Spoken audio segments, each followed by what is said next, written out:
Beaming across the counties of Essequibo, Demerara, and Berbice, this is Kaicho Radio 99.1 and 99.5 FM. Kaicho Radio, the radio with a difference.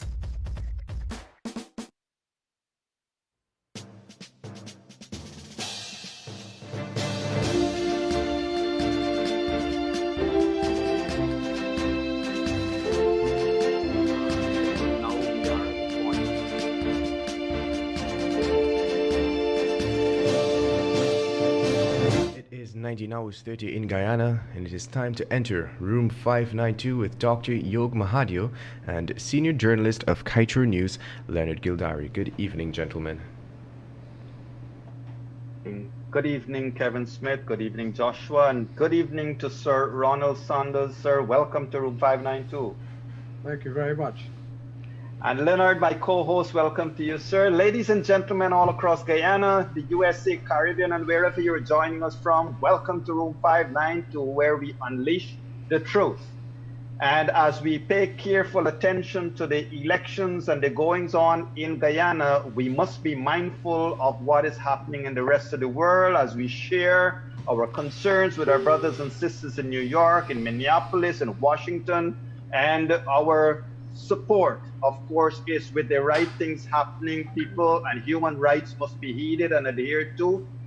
But we want to turn our attention in room 592 to the Guyana situation. And ladies and gentlemen, tonight we have a distinguished guest, Mr. Sir Ronald Saunders. He is an ambassador extraordinary and plenipotentiary of the United States and the OAS. Sir Ronald is a non-resident High Commissioner to Canada for Antigua and Barbuda, and his CV is extremely impressive, ladies and gentlemen. To you youngsters out there, I pause to mention this to you. When you grow up, you want to be like Sir Ronald. As I relate to you, that Sir Ronald is a diplomat, a businessman, academic, negotiator, mediator, as well as a market strategist for business and politics. He served as the president of the Permanent Council of the OAS. He's led a mission to Haiti. Guess why? To look and to help with their constitutional and political impasse.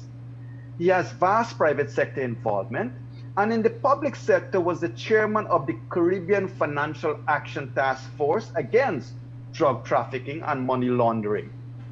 He served UNESCO in various portfolios, has a long diplomatic career since 1982, and is the recipient of several honors, including Knight Commander of the Order of St. Michael and St. George, as well as Knight Commander of the Order of the Nation, KCN, member of the Order of Australia. He was honored by the University of West Indies with a doctorate, honorary degree of Doctor of Letters for his championship of Caribbean causes as a diplomat, writer, and advocate. And here is why, ladies and gentlemen, to the young people across Guyana, here is why I said when you grow up, you want to be like Sir Ron.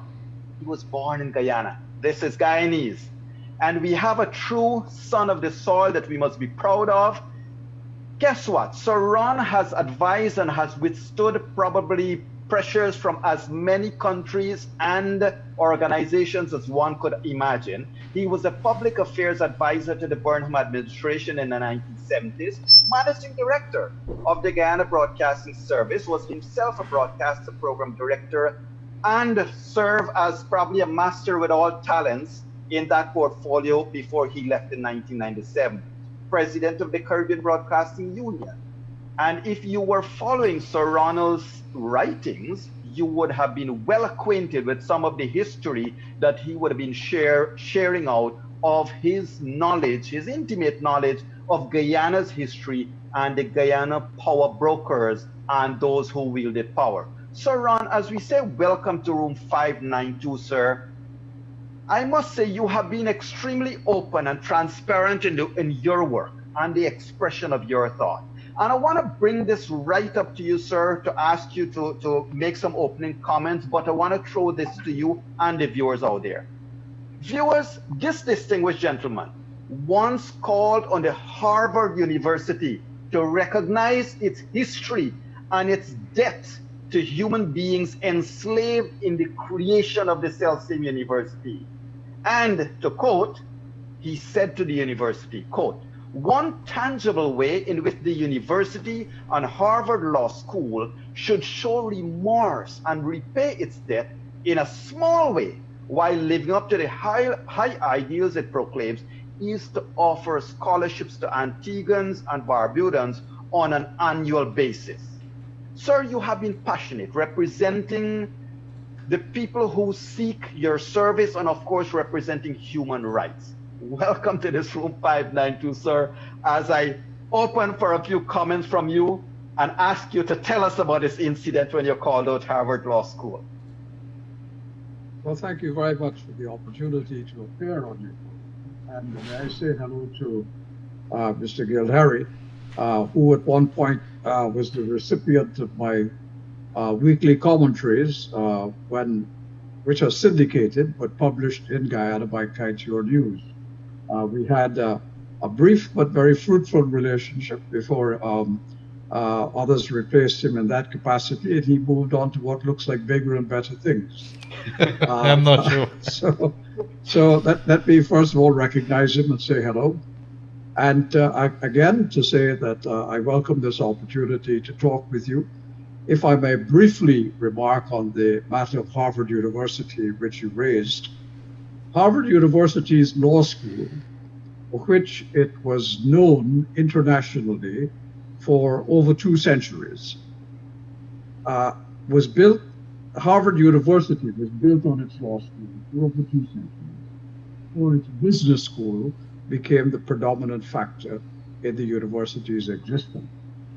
Now, Harvard Law School was built on the back and the blood, the debts, and that debts is spelled D-E-A-T-H-S, of Antiguan slaves who were owned by a man called Royal, had a huge estate on Antigua, and he eventually sold that estate after committing some of the most heinous acts against the enslaved population before he left Antigua to return to Massachusetts, from where his family came. He actually broke on the wheel and drew and quartered the man who is now Antigua's national hero, the first national hero of the country. Now, were it not for Royal giving money to Harvard University to finance the chair of the law school, that law school would never have been built. And it would never have today been the law school which has produced presidents of the United States, secretaries of state of the United States, and indeed chief justices of the Supreme Court of the United States. So the university is also now today extremely wealthy. Its reserves are in the billions of dollars. Its size in terms of its financing is 2 or 3 times the size of the entire economy of Antigua and Barbuda. Wow. A debt was owed, and a debt had to be paid.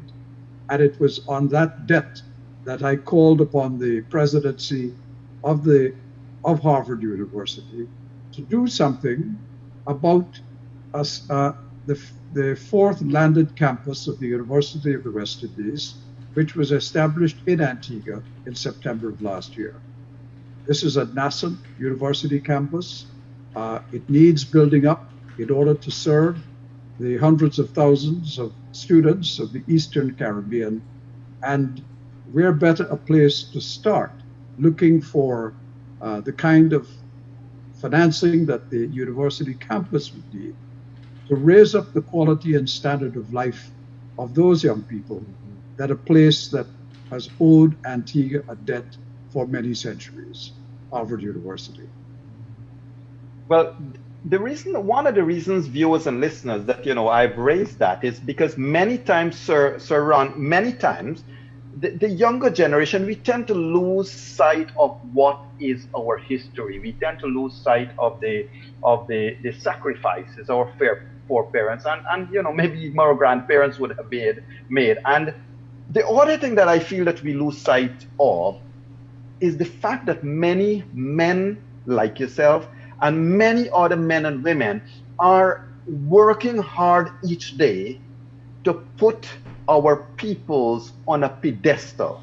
And brothers and sisters, when distinguished gentlemen like this strive, work hard to put us on a pedestal, we can do a little bit to stay on that pedestal. Guyana has always been a part of the world village, the global village, so to speak. But it's how we conduct ourselves that will either put to waste the work of distinguished gentlemen like Sir Ron, or make them feel proud of us. Are we able to take the baton forward or not? And tonight, Sir Ron has joined us, and we want to come right down to the present, Sir Ron, if you don't mind. And as we discuss your ideas and your views, sir, of course, we got to talk a little bit about elections 2020. Sir Ron, I want to take you to after the infamous March 4th so-called declaration. You would have said, sir, in an article that should the Guyana general elections be declared and a government established without blessing of the international organizations, you basically called it without that blessing, it would not be recognized. You said that Guyana could face suspension from the Commonwealth and other organizations. Sir, the people of Guyana would have heard the political leaders talking about there can be sanctions, and there are some of our politicians who had said, what are sanctions? There are not going to be any sanctions. If you can spend a couple of moments, educate us as to the seriousness of what you wrote here, suspension from Commonwealth and such organizations. What does it mean to Guyana, sir? Well, first of all, let's look back at Guyana. Guyana came independence in 1966, as you know, in difficult circumstances. It was a birth that had begun many years before, but the interests of external forces concerned about Guyana created, in a sense, the divisions that we have seen today, manifesting themselves in different ways. The United States government didn't want what they considered to be a communist government in Guyana under Cheddi Jagan, because they feared at the time, as they put it, that there would be a second Cuba in their hemisphere. Kennedy was very concerned about the fact that Fidel Castro had come to office in 1960 by way of a coup d'etat. But after a vicious and brutal government, a dictatorship, which had close links to the mafia in the United States, ran that country into the ground. People had no rights. Education was a preserve of a few. The wealthy owned more than 90% of the country. Black people in Cuba counted for nothing. And Castro rose up against that. Now, interestingly, Castro didn't start off being a supporter of the Soviet Union. Indeed, he was not a communist. His first port of call when he was looking for help was the United States of America. And I had the inside story of a conversation that took place in the White House by a man called Richard Goodwin, who, if anybody Googles his name, will see that Goodwin was once a legal advisor to the White House during the Kennedy administration. And as a joke, Goodwin had suggested to Kennedy that maybe we should find a different kind of leader for Guyana than British Guyana, unless we ended up with another Cuba. That joke turned out to be quite serious. History of Guyana is replete with the shenanigans between Kennedy on the one hand and the British Prime Minister, who was reluctant to proceed with what was being said to him, and that was to fix a system that would ensure that Cheddi Jagan did not come to power. As it turned out, those factors defined Guyana's politics, because we then had a nationalist party led by Jagan and Burnham, two very charismatic men who had taken the country that far to get it out of the clutches of colonialism, make Guyana a nation that could make a reality of what Sir Walter Raleigh and others had talked about, and that is El Dorado.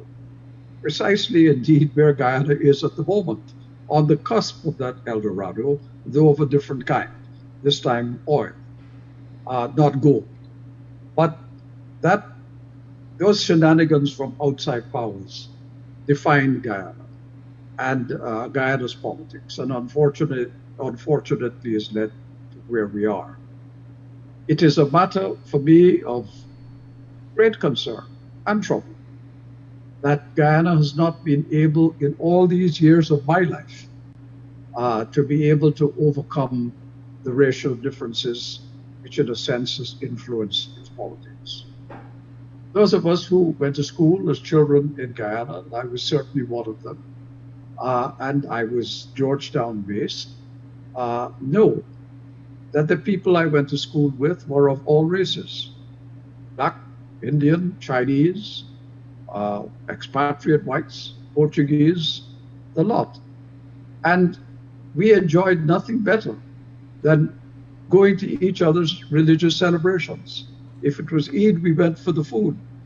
If it was Pagbo, we enjoyed the mixing and the throwing of abir on each other. We enjoyed Christmas to the full. We all went together to the cinemas. For me, it was the Pit. The Pit being, I don't know if Pit still exists in Guyana, but the Pit was where young schoolboys went with, we bought tickets for 2 cents in those days, 5 cents if there was really a good double on, and the cinema was intent on making money. But it was people of all races. We didn't define each other in the context of color. We defined each other in the context of the relationship we had, and that boiled down to character. The persons you liked because they were who they were, not and what they were as people, not what they were as color. And it is unfortunate that that difference that existed, manipulated by outside forces and brought into Guyana, that the leadership of our country allowed that to continue over time. And you know what I said, our country, because even though I am the ambassador of Antigua and Barbuda, and I have lived and served 3 governments in Antigua and Barbuda for 41 years, Guyana is the place of my birth, and it is not something that I treat casually. I care very deeply about the fact that my formative years were started there.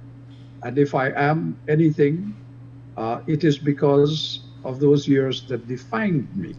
It is why I pride myself on not having a racist bone in my body, and for hating it when I see it, for disliking it intensely, and for acting against it in every forum in the world in which I have ever had the opportunity to represent nations.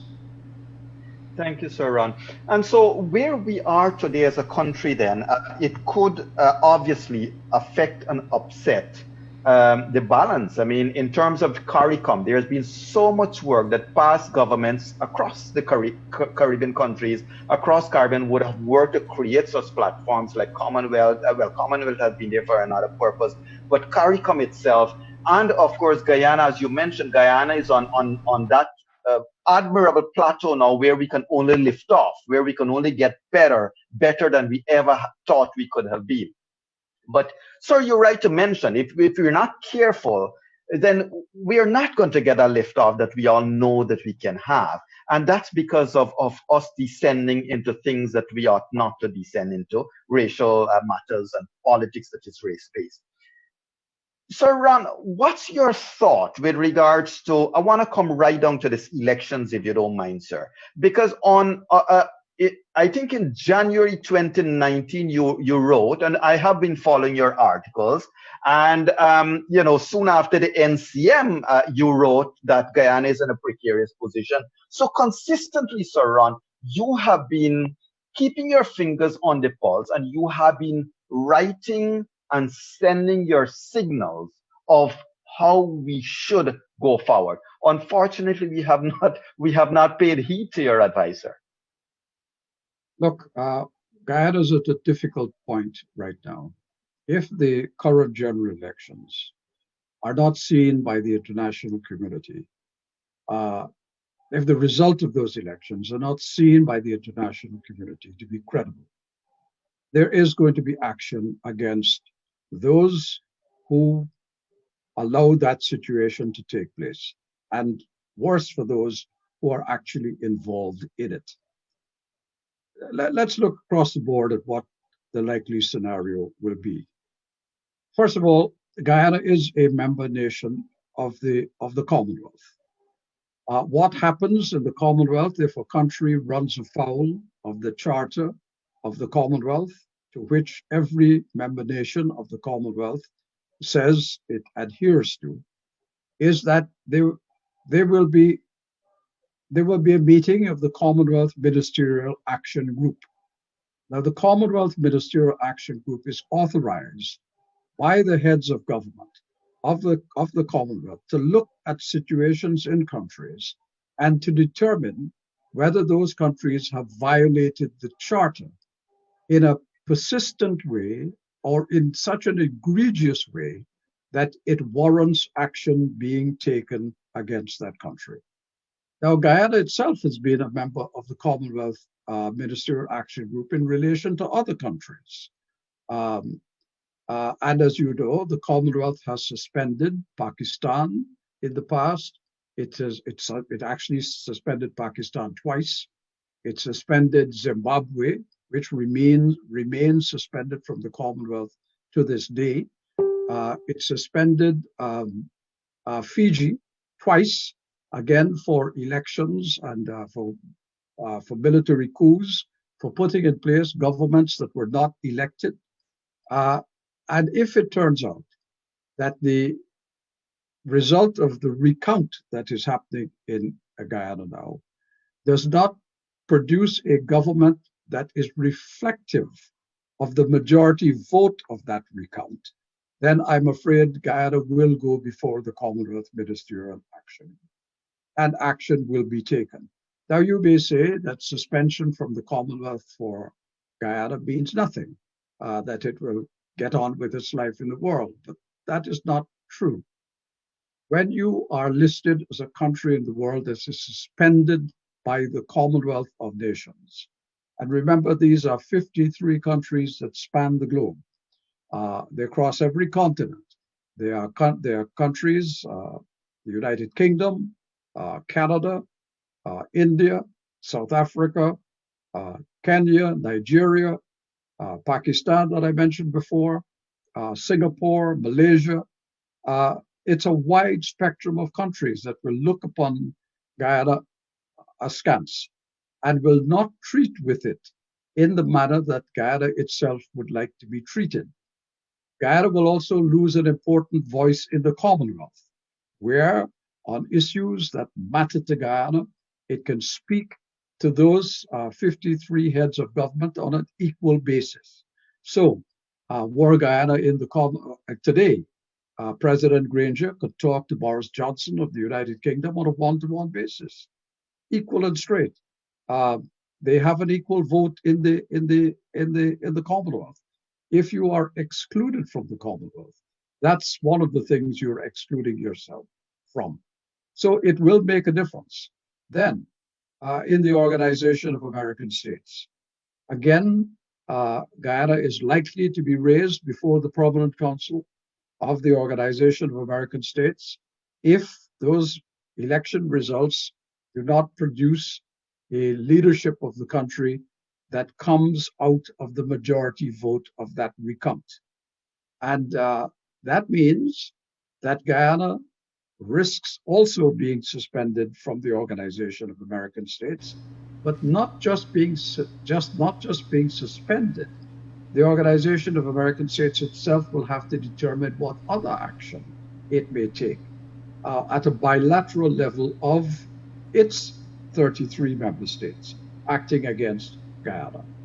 And it will only take one or two of those countries to decide that sanctions should be imposed. And remember, both the United States and Canada are members of the OAS, for other countries to follow. Now, again, people may say, well, these sanctions don't matter. Well, they do, because they give the country a stench and a taint that is not good for it. It also removes you from yet another international organization. So you're not part of the Commonwealth, and you're not part of the most influential hemispheric organization in our hemisphere, and that is the OAS. So those things matter. Then, of course, there are bilateral sanctions that might be taken. And countries could start with refusing to issue visas to some persons who are participants in what they might consider to be electoral fraud. Those persons will have their visas seized. As the sanctions escalate, it could lead to a situation in which their properties, if they have any in Canada and the United States, could be frozen, and they won't have access to bank accounts or to anything they own. And then, of course, it could spread to their families, because the way in which this works is that people calculate that people who are sanctioned will move their property, including their money, into the hands of their close family members. That's not an escape route, because your close family members are also subject to that kind of thing. Now, let's assume that despite all of that, people stay in the government and decide they're going to run the country as they wish, even though not at the will of the people, and even though illegally. There will be other sanctions then against their government activity, and it will start with sanctions against state-owned enterprises. And that will mean sanctions against any enterprise in Guyana that happens to own oil. The money that would have come to that state enterprise will get frozen, and the Guyana government will not be able to touch it. Now, I'm not making this up. You could look at the history of several other countries, including neighboring Venezuela, to see what has happened with their assets as sanctions has escalated against them.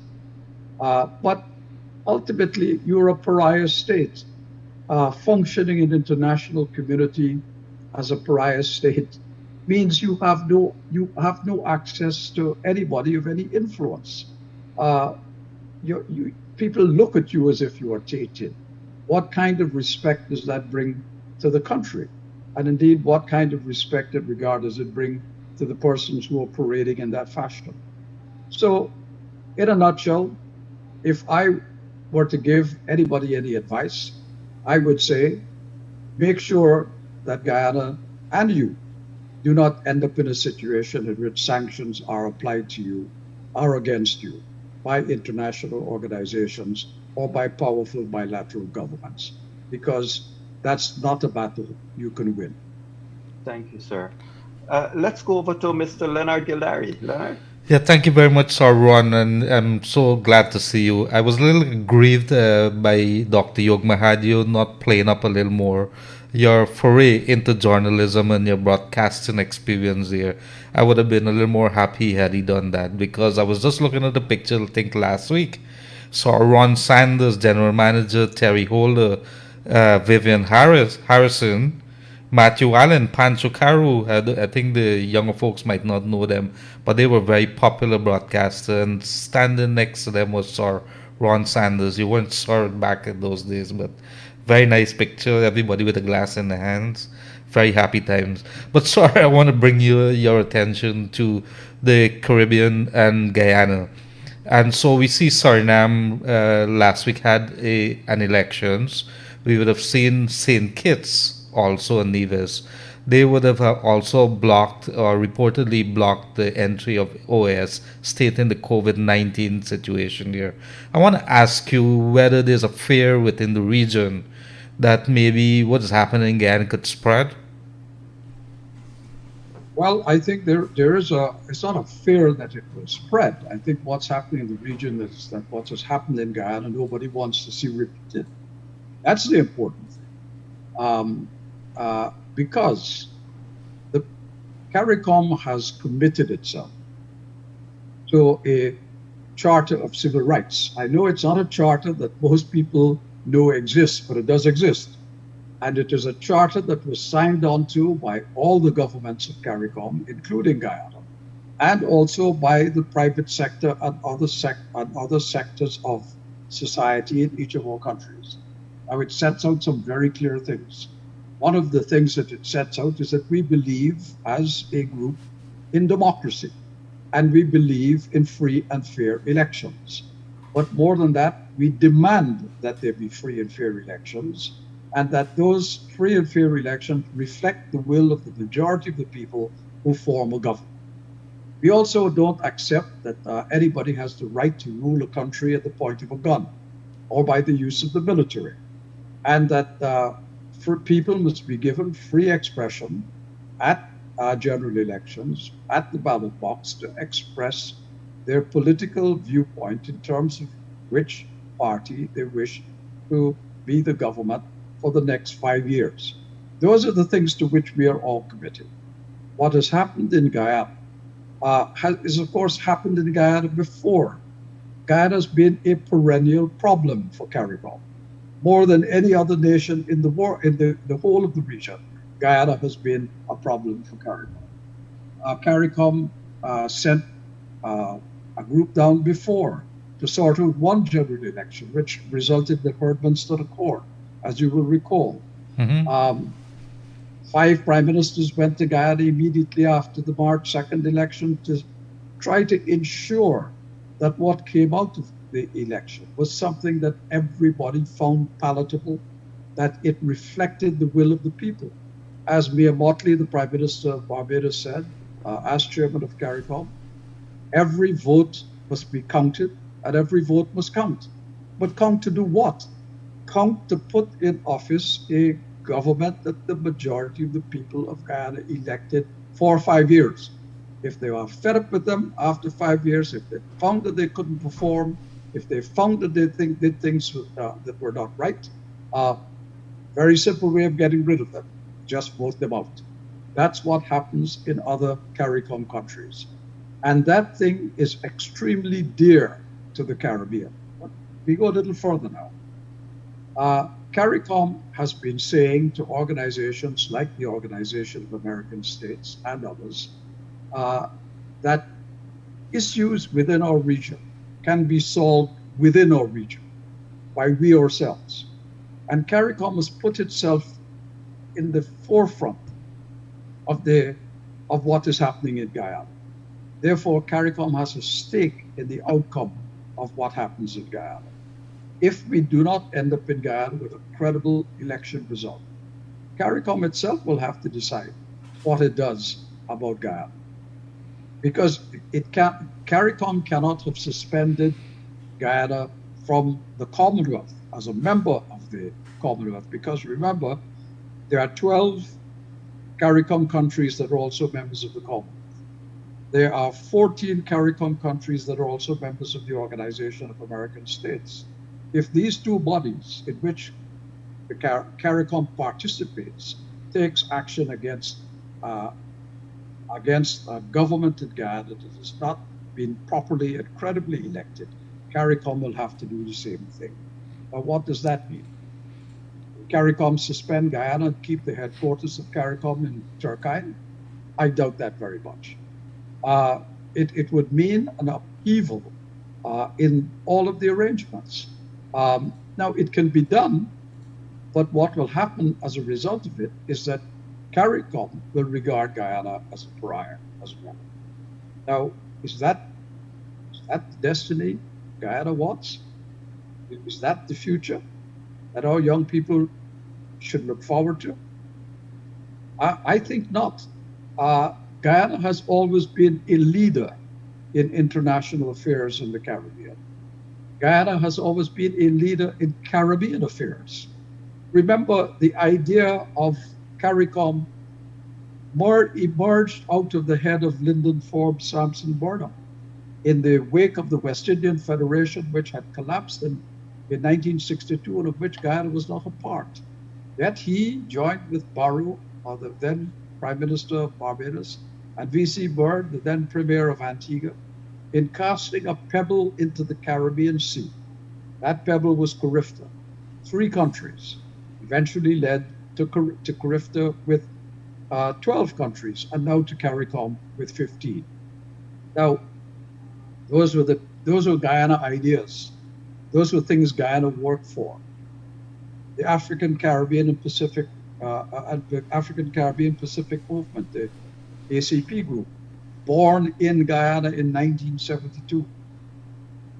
The effort that has been made in international affairs to make the Caribbean a place which should be counted in the world started in Guyana. And the participants in Guyana are legion, and we know who they are. And they're people of whom we've been extremely proud. And incidentally, they have been of all races of Guyana. And the same thing with the West Indian cricket team, the University of the West Indies, every Caribbean institution that you can think about. Guyana has been an integral part of it.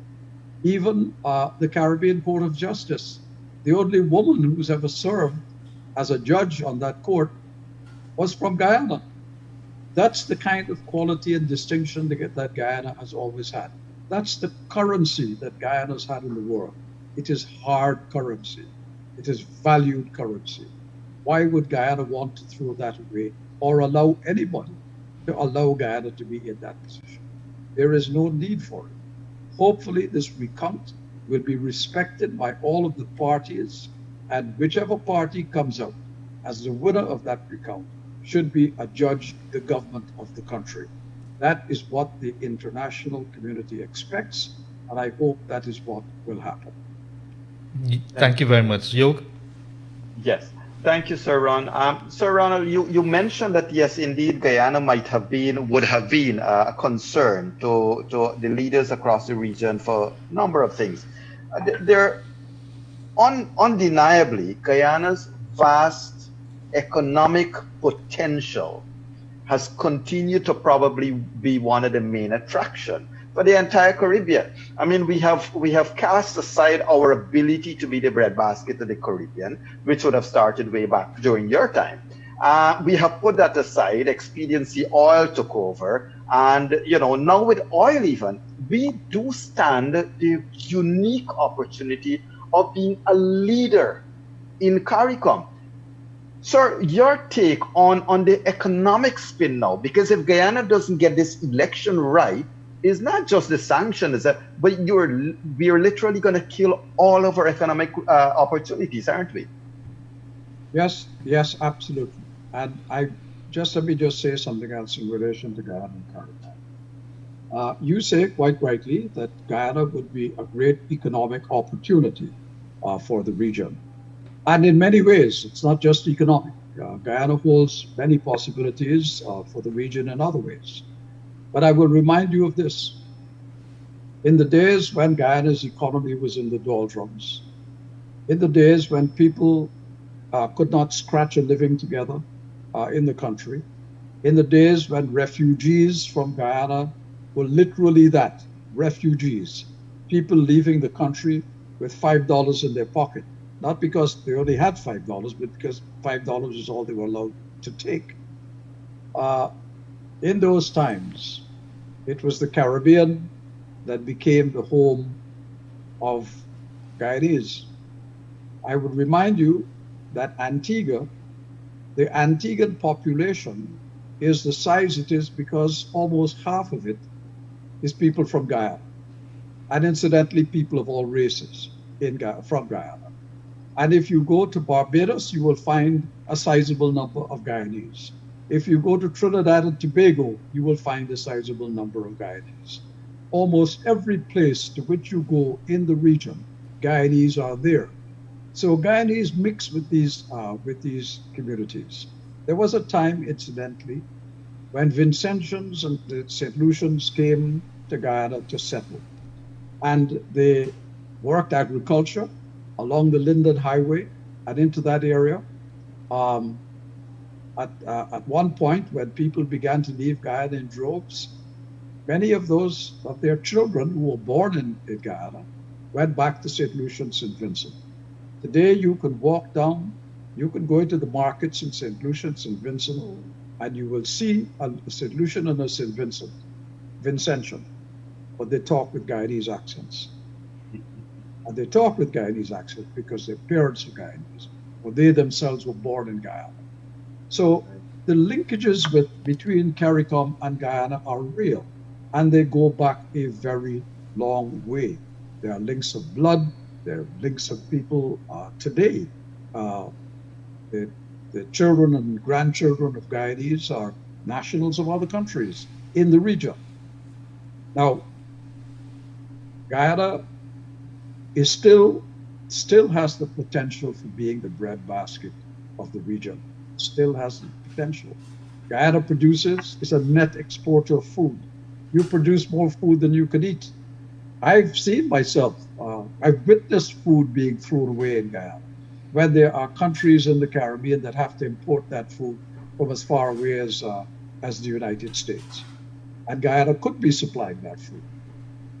But, it didn't happen for many reasons. It's not only that, in a sense, it's not just Guyana's fault.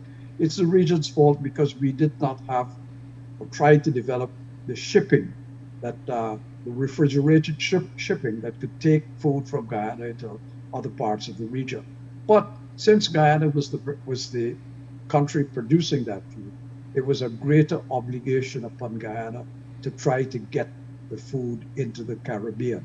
Because not only were you satisfying a need, you were also going to make a lot of money out of it.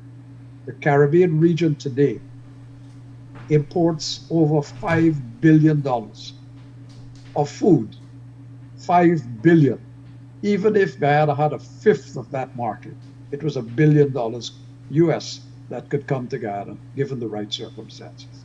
Now, that opportunity is not gone, because if the oil industry produces the kind of money that Guyana anticipates it will do, Guyana will be able to invest in those ships that can take that food down to the Caribbean and give you a ready-made market.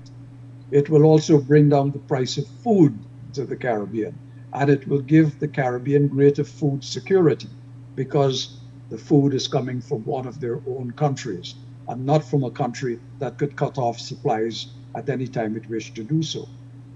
Now, other opportunities for Guyana.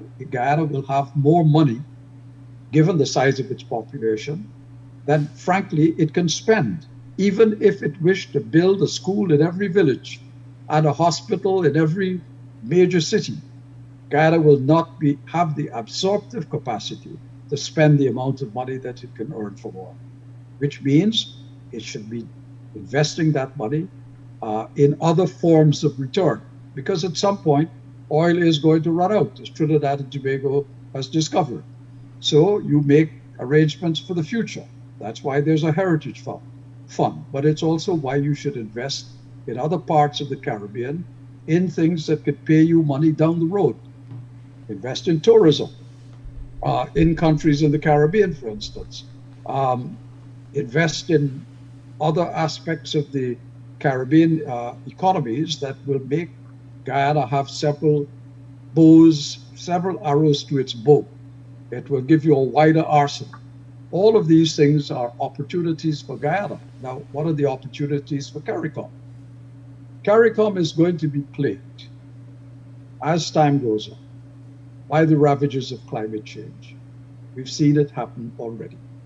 In 2017, in Antigua and Barbuda, we had to evacuate every single Barbuda from the island and bring them to Antigua when Hurricane Irma went by, because it had crushed every single dwelling place, every house and every office. There was no place for people to hide, and there was another hurricane on its way behind it. Now, they became the first climate refugees in the Caribbean. Then we saw it happen last year in the Abaco Islands at Grand Bahama in the Bahamas, where again there had to be mass evacuation. People are dead from that hurricane in the Bahamas that up to today, nobody knows quite how many there were. Now the question is, as climate change gets worse, and there is no reason to believe it will get any better, because we are already at the temperature that will cause increased global warming and erosion of coastal areas and islands that is safe. People had said we'd reach there by 2050. We've now advanced that period. It's probably going to be a lot earlier. So the question is, where are all those people going to go? Well, the truth of the matter is that Guyana has the land space, and it requires the population to make a critical mass that would aid Guyana's development much more rapidly. With a larger population, it will be able to absorb that money that it will be earning for oil in economic projects and development projects that will make more sense because your population will be larger. What Guyana could become the place of refuge for its West Indian brothers and sisters, and at the same time, bring into the country people who will be able to help with its development. People of your own race, your own culture, your own background, your own everything. The symbiotic relationship between Guyanese and West Indians go back for centuries. It is something that binds us together. So there are possibilities in the economic front for both Guyana and for Caricom of a continued relationship. So, Ron, what would you say to us? Look, a lot of people in Guyana we're kind of wringing our hands presently because it's one pitfall after another. We have had successive governments in Guyana that have signed on or have signed poor contracts with our companies. We have seen, for example, as we speak, over 9 billion cubic feet of gas has been flared by Exxon. When you look at the contracts, when you speak to those in authorities, there is always some push and pull, and it goes to circling the wagons because political decisions have been taken. How do we hold our politicians accountable? It's because what is the other pitfall of this election engineering is that governments are now going to say, we're not going to give up power. What do we say to the people? Well, I think the issue is more fundamental than that, if I may. Look, ExxonMobil as a company is plenty bigger than Guyana. Its resources, financially, its outreach, its tentacles are long and wide and deep and influential. And Exxon is not the only oil company in Guyana. There are others which are in a similar position. I don't know about the contracts because I've not looked at them. I have no idea whether they are fair or unfair. I've heard, of course, the remarks made by people who ought to know about the unevenness of some of those contracts. That may be so or not. That's not the point I would like to make. The point I would like to make is this, that Guyana cannot confront any of these countries unless it is a united Guyana. Right. Because once you are a divided Guyana, once you are divided politically, you give an opportunity to your enemies and those with whom you have a competition, work one side off against the other. And if there's a country in the world that should understand divide and rule, Guyana has to be it. So if you haven't learned from that lesson after all of these years and don't recognize that the only thing that will stand up to the powers outside is a united Guyana, then you've learned nothing. And therefore, history will repeat itself and you deserve what you get. But I know this, if Guyana were to take a united stance, if its governance were in the hands of mechanisms which the Guyanese people respected, were loyal to, were faithful to, and gave the power to, Guyana would do much better in its international negotiations than it would do in its present circumstances or at any period in its past. One of the things that we have to learn, as trade unions learned it when they were fighting for workers' rights in Guyana and elsewhere in the Caribbean, there is strength in unity. And that thing that says solidarity forever, it means something. If it were not for those trade unions unifying to fight against the employer class, workers would never have achieved anything, including, incidentally, their political rights, because it is out of that unity of trade unionism that political parties came. And they came not to fight each other, they came to fight the colonial power for the rights of the indigenous people of the countries. Now, if we knew that was what allowed ordinary workers, cane cutters, people who were breaking bricks for a living, if we recognize that is what pulled them up, why don't we understand that is still the tool at our disposal, and one which we absolutely need if we are to go forward? When I say we, incidentally, in this particular context, I just don't mean Guyana. I mean every developing country that is in a similar situation. And one of the things about Guyana and Caricom is that if Guyana were united and were standing up in the international community for its rights, it would give leadership to other countries in the Caribbean that need the strength of Guyana to lead the way. And they would join Guyana in that battle. And a unified Caricom could be a powerful thing. Believe me, I've seen it happen. When in the Organization of American States, 14 Caricom countries of 34 member states stand up and in unity say, this is what we stand for. This is the principle for which we will fight. We win every time. When we lose is when countries of Caricom allow themselves to be picked off by others, to split us apart. And therefore, that power of 14 becomes the weakness of 14 individual countries. Then we hang separately rather than hang together. All right. So, Ron, recently, in fact, this week gone by, you recognized the continued, and I want to use the word investment, the continued investment of Caricom in Guyana. You spoke eloquently about the relationship, symbiotic relationship, Caricom-Guyana. Recently, you spoke about the real and live investment of Caricom in Guyana's affairs, and that is the observers we have here, sir. And to that point, you mentioned that, you salute the Caricom 3. In fact, you said we salute the Caricom 3 for their sacrifice. You highlighted the sacrifice in that, in terms of them leaving their families. You also drew attention to the fact that the goalposts would have shifted from the 25 days now to June 16th. Sir, if you don't mind, what's the thought of your colleagues, distinguished men and women like yourself? And I ask you this because Sir James was on our program, as you recall, Sir James, former PM of St. Vincent and Grenadines. And he was very eloquent in saying, like what you are, look, the world is watching and we want you guys to get better. Will Caricom continue to support, and will you, Sir Ronald, continue to support post-elections? Let us just assume there is a declaration for us to change our winner-take-all politics, sir.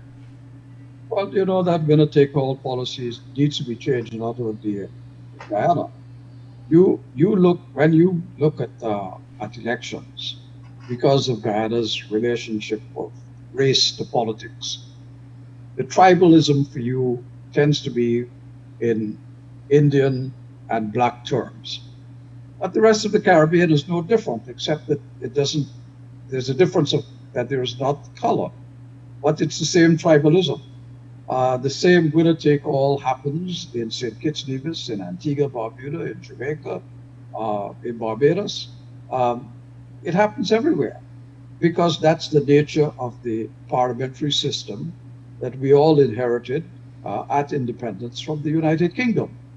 Now, that may work for the United Kingdom because it is a very large country and it has checks and balances and all sorts of other separations of power that we tend to have in smaller countries where people know each other and everybody has a cousin or an uncle. Somebody is going to open a door for you, whether it's meritorious or not. In Britain, it tends not to be that way because the population is larger. There are far too many people coming out of very good universities like Oxford and Cambridge and Sussex and Warwick and others, where people are actually competing. And it's hard for you to run away from competition. In the Caribbean, it's easier to do. But the point is, the winner-take-all attitude does not just exist throughout the Caribbean. The system needs to be changed. We need to move away from the winner-take-all attitude because, you know, in some countries, a government wins an election by one seat,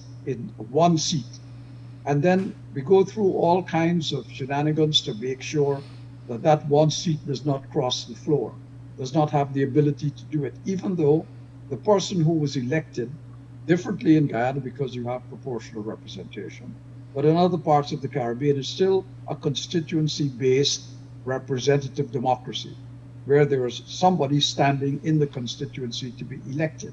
So when that person is elected, that person becomes the representative in Parliament of that particular area. Now, that person should be able to exercise his conscience or her conscience in relation to the constituency he or she supports. It shouldn't be just because the government tells you you must vote this way and you happen to have been elected on the government's party ticket that you're blind to your own conscience. So we have to look at the system and make sure it is more reflective of people and of areas, and that there are people to whom you can hold there is accountability. In Guyana, you have no idea who's going to end up in your parliament because you have lists, and that list is controlled by one person in the opposition and another person in the government. And that person can change anybody on that list at any time. And if anybody on that list says something the leader of that party doesn't like, then you have what is interestingly called recall legislation. You send that person packing and put in somebody else who will do your bidding. So there's nobody who's standing up and saying, hey, you know, you may be the leader, but you're wrong. And we need you to look at this a little more closely than you've been doing in the past. Because you as a leader know that from the time he says that, and he's a troublemaker, he's recalled, placed by somebody else. The systems are wrong. The systems have lost their representation of the people. And that's what parliaments are supposed to be about. And we need to get back to that point. And governments themselves have to understand that because you win an election does not mean everybody who did not vote for you no longer has a voice, no longer has a concern, no longer has a right. These things have to be addressed differently. And we have to start looking at our constitutional systems and addressing them properly. Now, I don't know of any political party who will like what I just said to you, because every political party that I know of has always argued against the system until they become the government. And then it's business as usual. Very true. So the argument has to start before governments. It has to start seriously across the board in the society. Correct. But Sir Ron, you might have been part, well, you would have been there. I don't know how much engaged you might have been, but Guyana's recall legislation has its roots in some deep-seated emotions. I mean, in the late 1960s, I think Mohammed Safi a PPP person would have crossed the floor and stayed over on the other side permanently. And so when the PPP saw it was boycotting Parliament, it was actually in Parliament because one of its members decided to cross the floor. And then you move down to later years when, they basically put that recall legislation. And point to note, we had Charandas Prasad recently, and he said it is his opinion that when one of the ministers in Parliament asked for that 2 minutes break in Parliament after he voted yes, that 2 minutes break could have seen him ousted from Parliament because of so some of these things are like, patches, are like plaster band-aids you put to do something, but it's not work because the long term we are where we are because people don't have to, you just have to be loyal. Well, that's the problem. Politicians, particularly politicians in government, tend to think only up to the next election and what has to be done to retain power. It's not a question of people need to start thinking, why am I in politics at all? Is it for my benefit? Or did I want to come into politics so I could serve people? And if it is that you wanted to serve people, then the agenda would be different from if you wanted to serve yourself. Politics should not be a career. It should be something you do because you want to serve. And it shouldn't be forever. There should be a limit on how long you serve in that capacity, because the thing about power, as it's been said for ages, is that the thing about power is that it corrupts, and people who get it don't like to give it up. That is why they must be made to give it up, by limitations, by limits being placed on what they can do. Everybody should have to go back to going into the private sector and struggling for a living. Demonstrate whether or not you really have the capacity to do something other than persuade people to vote for you. That's right. Actually go out and compete, be made to deliver. It's a tough world out there outside of politics. Politics is an easy ride, which is why people like to hold on to it. I'm not saying every politician is like that. Let me be clear. But politicians have to understand that politics is not about them. It's about the service they give to the people who elected them. And until we get to that point, this is always going to be what it is, I'm afraid. Now, that may sound to you to be very idealistic and romanticist and so on, and you wonder why a 72-year-old man would be saying that. Well, because a 70-year-old man has been around this thing for a very long time. And I have been disgusted by it. I've been frustrated by it. I've been encouraged by some things that I saw. I've been elated by others. But mostly, it's been frustration. And that photograph that Mr. Gildari was talking about that he saw recently of me and Pancho Carew and Matthew Allen and Vivian Harrison and Terry Holder was taken in 1974. I was 26 years old. I had become the general manager of a public corporation at the age of 25. I admit I was precocious throughout my life. Everybody in that photograph, apart from me, is not with us today. Part of the reason is that I was much younger than them. But I've been on a long learning curve. And if I have any romanticism left in me and idealism, such as I've just said to you, that is because I firmly believe it. Absolutely. I believe the role of politicians must be to serve the people who elect them. Absolutely. It must not be for the people they serve. They're people who elected them to serve them. It's the other way around. And that message has to be read loud and clear. And unless people start to practice it, the divisions we see today, this lust for power, this desire to hold on to it, not going to change. So, in a sense, we've got to put legislation in place that stops people being able to serve for all that length of time. Should people be in Parliament for more than 2 terms? For me, 2 terms is enough. If you haven't done what you set out to do in 2 terms, you'll never do it. In any event, there are brighter and younger people who are coming up behind you. Of course. who may learn from your experience, but they will bring innovation and they will bring creativity. They bring a new attitude, and all of that is important. Change is what makes the world spin, and it's what pushes development.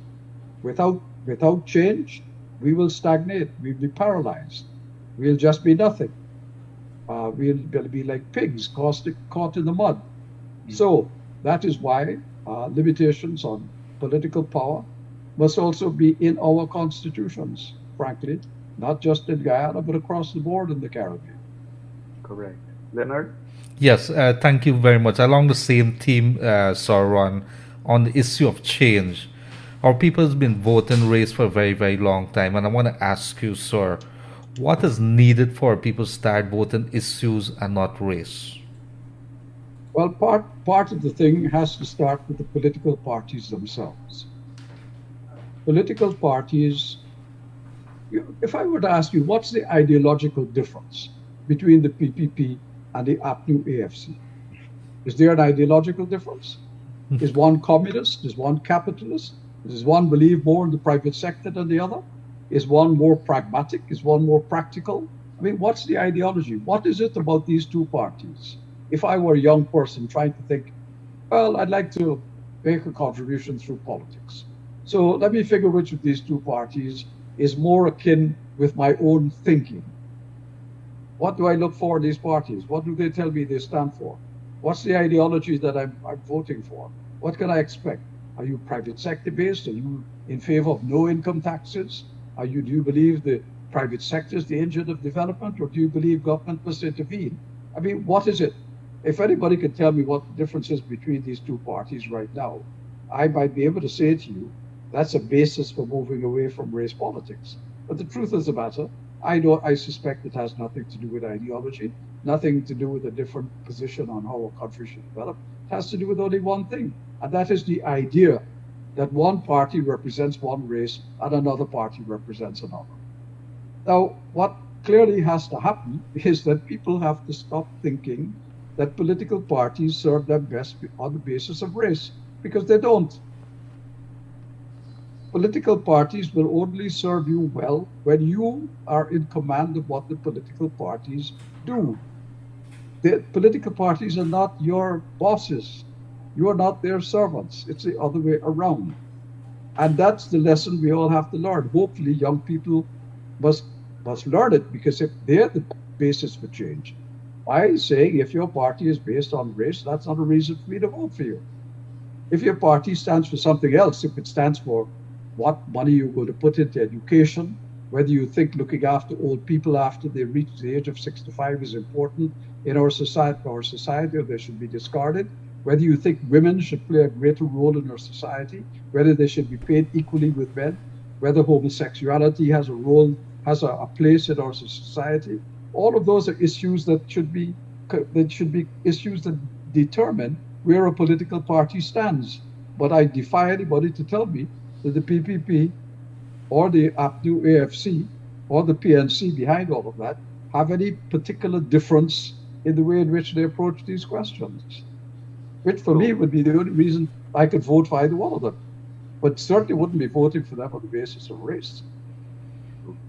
So, Ron, earlier you mentioned the seriousness of not having these the outcome of the elections, not having it reflecting the will of the electorate. Supposing, sir, hypothetically, supposing there is no declaration. Supposing, because what we have presently is there seems to be so much anomalies that a question is being asked as to the credibility of these elections. Those questions can probably lead to encouraging the chairman to say it is so bad that you cannot make a declaration. What's your thoughts to that, sir? Well, I must tell you that I have a fundamental problem with GCOM itself. And I want to tell you why I'm saying that. On a piece of paper, you read what GCOM is, and it sounds like it's a very responsible, very independent body. But how can anybody be independent if its commissioners are made up of representatives of political parties who are coming into that commission with a political position? Tell me how that could be independent. Right.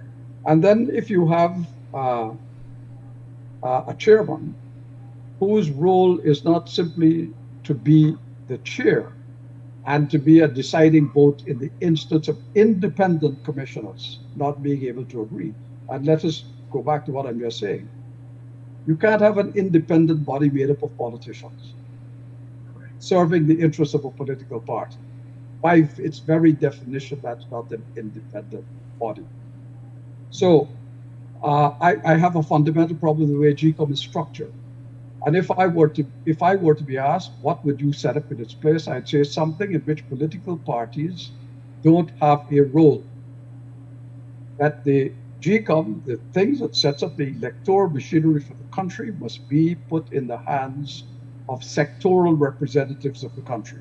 So maybe the Bar Association, the Medical Association, the Trade Unions Association.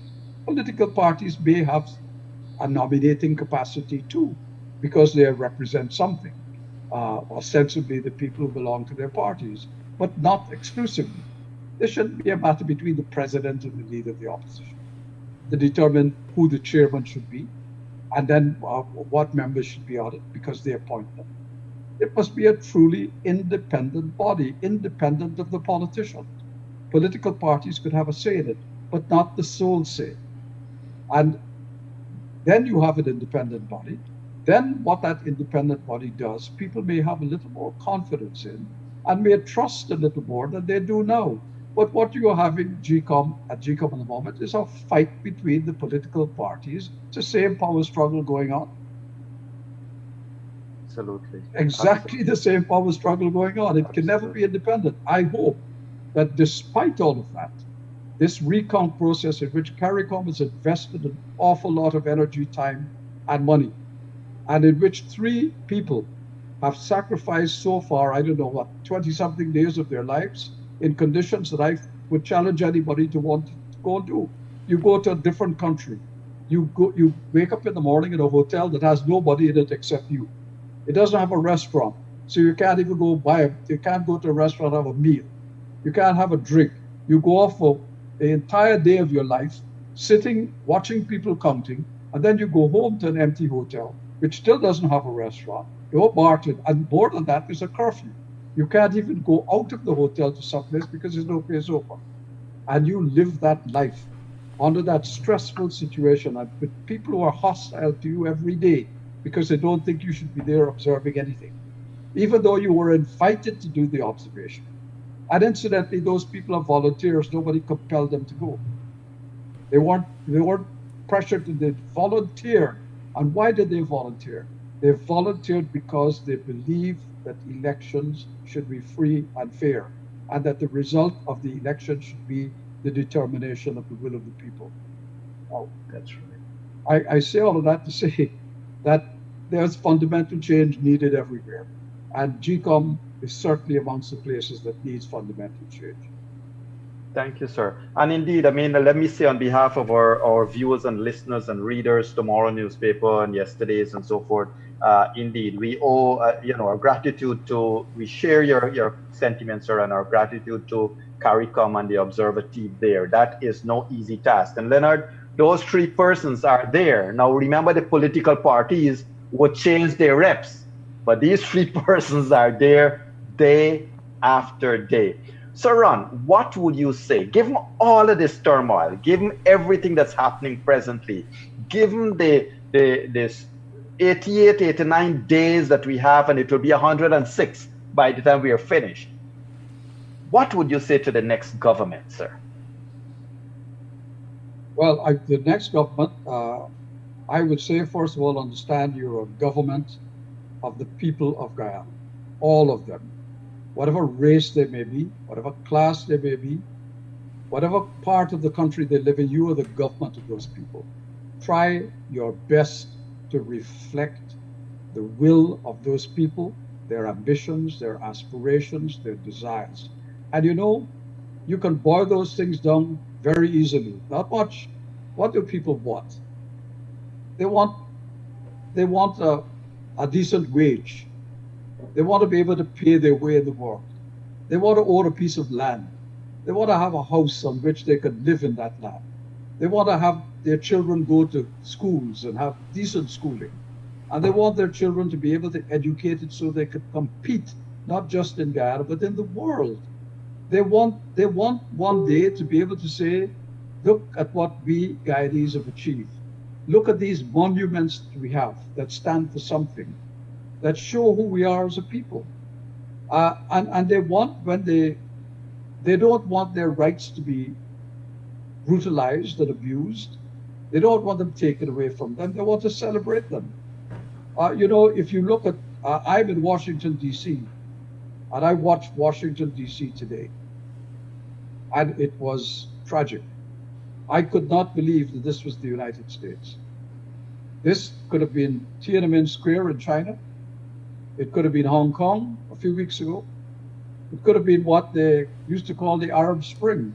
Well, this is a US Spring, because there are people out on the streets here who are fighting to be recognized. People who are saying, look, my life matters, and other people like me, our lives matter. What is striking is that those black people who are saying that are being joined by an awful lot of white people who are saying the same thing. And why are they saying it? Because, today it's your life that doesn't matter. Tomorrow it may be mine. So the struggle has to be joint and collective. But governments have to understand, people have rights. People of all colors, all races, all religions have rights. And your job as the government is to ensure that those rights are protected, preserved, and upheld in every way, economically, socially, politically. Look after people, that's why you were elected. Thank you, Sir Ron. Well said. Leonard? Yes, I may have a question with regards to organizations like OAS and Caricom. Is this a wake-up call for us to do things differently? And I'm talking elections 2020 for Guyana.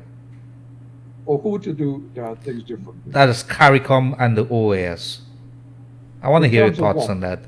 Maybe in terms of what, Robert? For a long time, we would have seen criticisms coming out that Caricom is a talk shop. Well, not so much OAS. OAS is not really in the picture there. But Caricom, because of the headquarters being here and so on. So I want to ask you if you believe that Caricom may have to do things, maybe put its foot down a little harder. Well, it's Caricom, we have to remember, is at the end of the day a community of sovereign states, part of our problem. That it's not a federation, it's not a political union, there's not a central government that can tell the parts of Caricom what to do.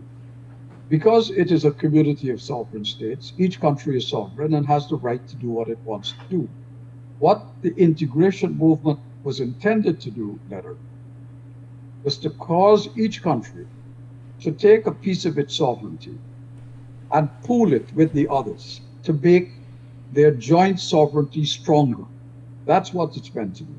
Now, part of any collaboration and integration movement with countries is that countries should have similar values, similar principles. Because if I'm of one, if I hold some values to be important and you don't, then you will always be the odd man out. You will be the outlier, and you will always cause a problem. Frankly, I believe we have that difficulty right now with Haiti, because Haiti is not a country with which other countries in the Caribbean have had a long experience. We of the Commonwealth Caribbean, that core group of 13, have been part of a system for almost 300 years. Whereas Haiti was a different kettle of fish. Right now, Haiti's president is running the country by decree. He sets up one government after another that doesn't last because the assembly rejects it. But there is a country with deep-seated problems, and its values are not the same as ours. And so in the Organization of American States, for instance, when Caricom takes a position, we can be pretty sure that most of the time Haiti is not with Caricom, with somebody else. and that weakens Caricom. Now, at some point, what Caricom will have to do is to look at all of its member states and say, we have a charter. This is the charter we all say we adhere to. This is the criteria by which every member state of Caricom is judged. And if any of you are not equal to that criteria, then you shouldn't be a member of Caricom. And the choice is yours. You either correct your act, get your act together, and become like the rest of us, or leave, but you can't stay. So, to answer your question, Caricom itself, governments have to think about what they want in the future. Do we want 14 governments that are small, weak, unable to advance their own cause in the international community? Or are we going to have a closer union, which makes the 14 countries much stronger than we are, and therefore more powerful in the international community than they can possibly be as 14 individual and very weak states? Now, that also comes back down to politicians. Are politicians willing to give up the fact that in each of their countries, there are prime ministers and there are ministers of this and that, to have just one prime minister and to have one minister of agriculture in 14 places, to have policy making at a different level so that you have centralized powers in the center and then devolve powers on the others, so that some countries become run as local governments rather than as a national government. That, for the Caribbean, is the ideal answer, because it gives us all kinds of opportunities. Freedom of movement between all 14 countries untrammeled. One single currency, that I can leave Guyana and go to Antigua and spend the same money. I don't have to worry about it. I don't have to worry about an immigration officer asking me, what am I doing here? Because I've just left one part of my country to go to another. It'd be going from Kitty to Georgetown. But if we don't move in that direction, then I'm afraid Caricom itself will eventually become so weak, so enfeebled, that it will fall apart. And if it is faced with crises, and we're going to have a big test in a few months' time, probably in a few weeks' time, we're all ravaged by the coronavirus. Everybody's ravaged by it. Economies have taken a beating. Now, Guyana was supposed to have an 82% growth this year. I see they've now reduced it to 56%. If the virus continues, if the deaths continues, if business continues to contract, even with oil, you're going to go down below that 50% mark. But in other parts of the Caribbean, not a single one of them will have 1% growth this year. None. Now, if on top of that, that virus, we have a hurricane in the Caribbean this year, and if it hits more than one country, at that point we're in serious trouble. Which is why, governments of small countries can't cope with these realities. We need a bigger unit. Now, I've been saying that forever. My master's dissertation many years ago was on integration in the Caribbean. I looked at all possible options of what we could do other than integrate amongst ourselves, including it becoming the states of the United States, where all that we would become is dwarfed into nothing, and our culture would disappear, and who we are.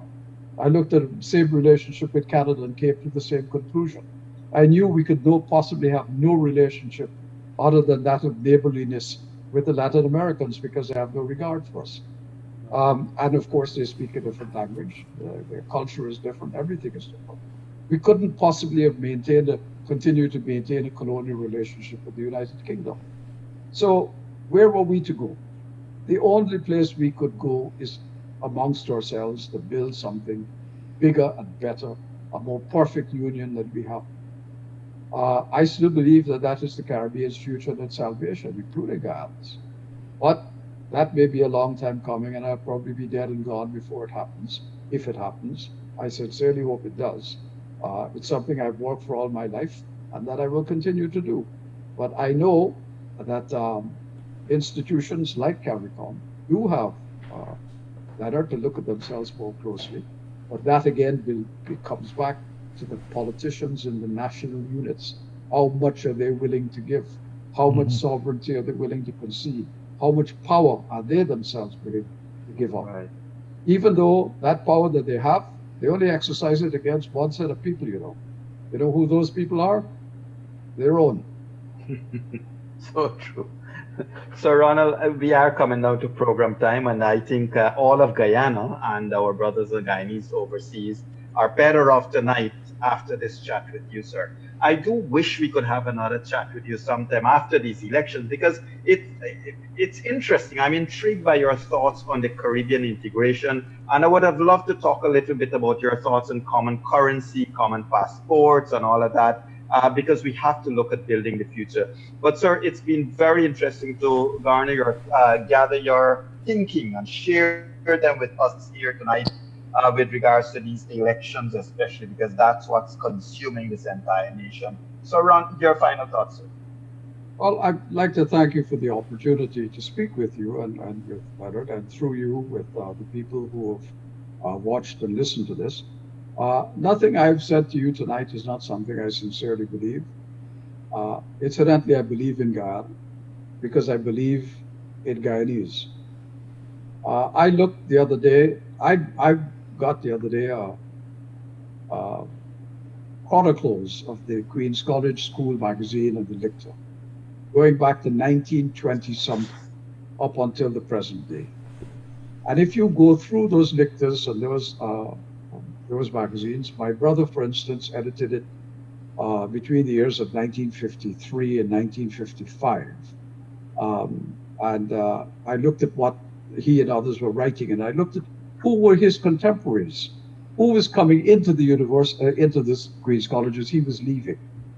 Now, as he was a prefect, who was coming in? Walter Rodney, Wordsworth McAndrew, who had gone before?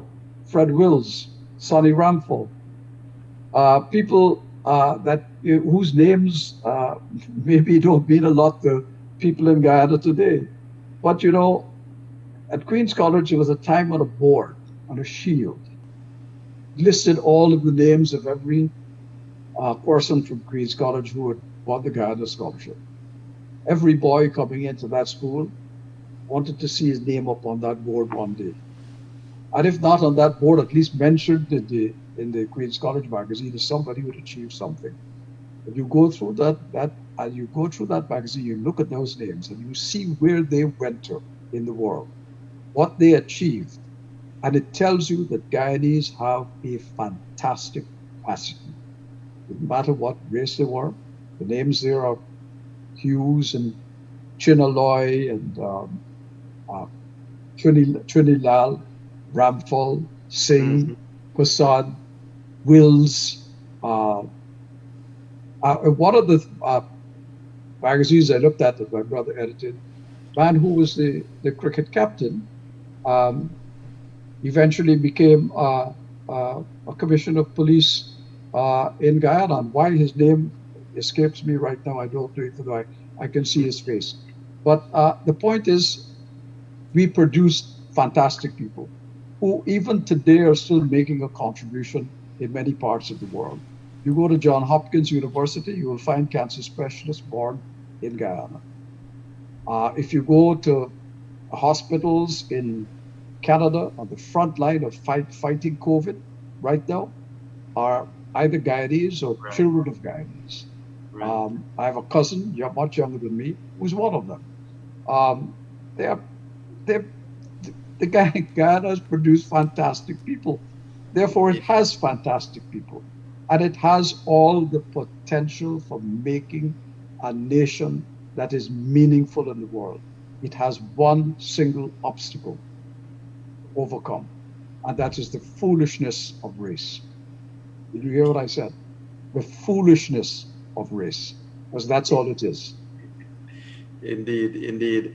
And there you have it, ladies and gentlemen, all across Guyana, the Caribbean, and wider world.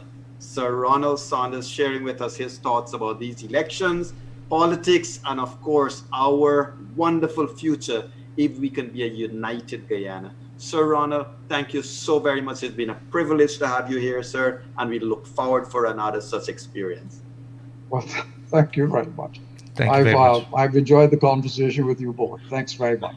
Thank you very much. Thank you. And ladies and gentlemen, this is it from room 592. Join us tomorrow night as we talk. We have a chat with Mr. Oren Gordon, who is the former editor-in-chief of the Trinidad Guardian, in room 592, where we unleash the truth. Have a good night, one and all. Thanks to Kevin Smith and Joshua Van Slitman. Of course, my co-host Leonard Gildari and Glenn Lal, the owner of this entire outfit. Ladies and gentlemen, Sir Ron, good night and be safe now. Bye-bye. Bye.